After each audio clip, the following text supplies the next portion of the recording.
What is up? Welcome to Movie Review Mom. Thanks for spending a few minutes with me. I know there are a lot of reviewers out there. My goal is to give you the heads up on filmmaking quality and content so that you can make the best choice possible for you and your family as to whether or not you want to spend time and money watching a specific movie. So the specific movie that I'm reviewing today is called Are You Happy Now? This self-proclaimed anti-romantic comedy is now available on all digital platforms. So let me tell you about it. First of all, it is rated R. It's an hour and 35 minutes. And I'm going to give you an overview in a nutshell. I'll point out things I liked and didn't like. I'll offer tips for parents and themes worth talking about, and even movie lines and recommendations for other films that I think are sort of similar that you might also like if you like this one. All right, so let's dive in. In a nutshell, first of all, congratulations to new director David Bainstein. He also wrote this movie, and I'm always thrilled to welcome new filmmakers, directors, creators, writers, and all of that into the industry because we always need new, fresh stories and new, fresh perspectives. And I got a kick out of what he had to say. So what did he have to say? Well, Are You Happy Now is the story of Adam, who can't live without Gina. So when he finally gets the nerve up to ask her to marry him, he's devastated by her principled refusal. Husbands used to own their wives, she retorts, having no interest in recreating her parents' tortured marriage and home. Gina finally, actually kind of quickly into the movie, agrees to marry him because she does love him, but Adam's hardly up to the task. If you're into quirky characters, I think you might get a kick out of this flick. So here are the things that I liked about this movie. First of all, I had never seen Josh Rubin act in anything before, but I did see that movie that he directed recently called Werewolves Within, which I thought was actually super entertaining. He also serves as producer of this movie, and I'm such a fan. I think he can do both equally well. He is one of many quirky and entertaining characters in this movie. It kind of made me think of the oddballs in the movie Napoleon Dynamite. Some people think that movie is hilarious because of its quirkiness and charm. Others think it's just too weird and pointless. And so this movie struck me as kind of similar in that regard. I don't think it'll ever reach the cult status level of Napoleon Dynamite, but it is charming in its quirkiness and innocence. The talented cast also includes Ismena Mendes, David Ebert, Gregory Jones, Catherine Curtin, and Blake DeLong. And they were all unfamiliar to me, so you might or might not recognize any of the actors in this movie. The scene with Fred Astaire movie clips I thought was really insightful. And I think the director does several things during the course of the movie that make you go, okay, I get what you're laying down here.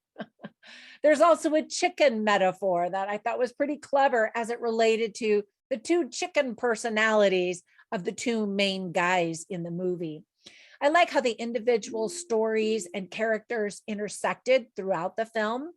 And keep watching during the closing credits for a bunch of additional scenes with these silly characters. Now, there were also some things I didn't like. First of all, the film does meander and wander, and you're wondering, where's it going? Come back. Josh Rubin's character is very sweet and endearing, but he also seems to be somewhere on the spectrum, if you know what I mean. Gina is quirky, but Adam seems to have some kind of learning disabilities of some kind. His mouth is always open with kind of this dopey expression like on his face, making him appear to be an unequal intellectual match for Gina. Sometimes he just doesn't seem to understand life. And again, I don't know if that's what was intended, but that's kind of how I perceived it a little bit. There's a very cute but abrupt ending. I was like, okay, I guess we're done. Now, let me give you some tips for parents. There's portrayal of a suicide a couple of times. profanity and tons of F-bombs, which are just not necessary, but whatever. An unmarried couple sleeps together. You see a hairy, shirtless guy, and then later you actually see him in just his underwear standing somewhere. And then there's talk and portrayal of acupuncture. Ultimately, this is not a family-friendly kid movie just because it's a lot of adults talking and just some, adult themes and that kind of stuff.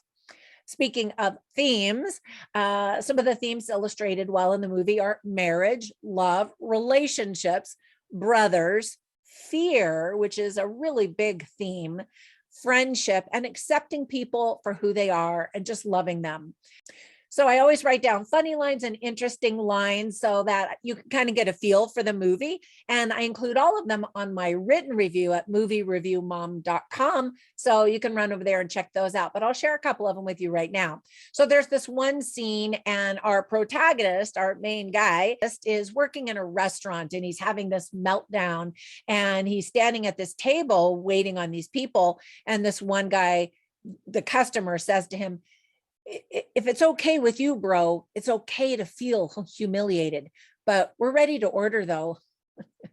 I don't know. I just thought that was kind of funny. And then some of the interesting lines that you may or may not agree with. And that's part of the fun of the movie, is to decide really, what is marriage? What is the definition of marriage? What is the purpose of marriage? How do you get a good marriage? All that kind of stuff. And so Gina, the girlfriend, who then hesitantly agrees to marry, says matrimony is a lie. It's the worst Ponzi scheme ever. And I was just like, whoa, I absolutely don't feel that way. And then later on, as she matures, she says, sometimes love means compromise. And I thought, wow, always love means compromise, at least in marriage. And that's one of the, I think, keys to a good marriage, is to be willing to compromise and just to pick your battles. And most arguments are not worth having because they're over dumb little things. Anyway, that's been my experience with marriage. My husband and I just get along really well, and we argue so rarely that I think most of the time our attitude is like, whatever. And I think that's really powerful. It sounds kind of apathetic, but it's not. I've come to this realization over many years that if you just go with the flow and you don't get all bent out of shape when things aren't perfect or your expectations aren't exactly what you pictured, if you just say, whatever, it is what it is, I can still be happy regardless. That's a really powerful attitude to have in marriage and in life. But anyway, that's just my opinion. And ultimately, Gina agrees. She says, just let life unfold. Okay, maybe that's a spoiler, but there are some ups and downs and then some sideways journeys on totally random adventures that what make the movie quirky and whimsical and kind of fun. So the movie review mom grade I'm giving it is a C+. It's not the greatest rom-com you'll ever see, but there is some good in it. And I think some people will be really entertained and really get a kick out of it. All right. So as I mentioned earlier, the movie that I want to recommend that I think is sort of similar in its quirkiness is Napoleon Dynamite. So click on the description down below, and I've got links to all of these movies. And by the way, if you want to get a free trial on Amazon Prime, which is one of the places where you can watch this movie, also click down below and you can get a free 30-day trial. Yay. And it's Christmas time. You get free shipping. So it's a big win. All right. Thank you so much for spending some time with me. I hope you enjoy this movie if you do watch it.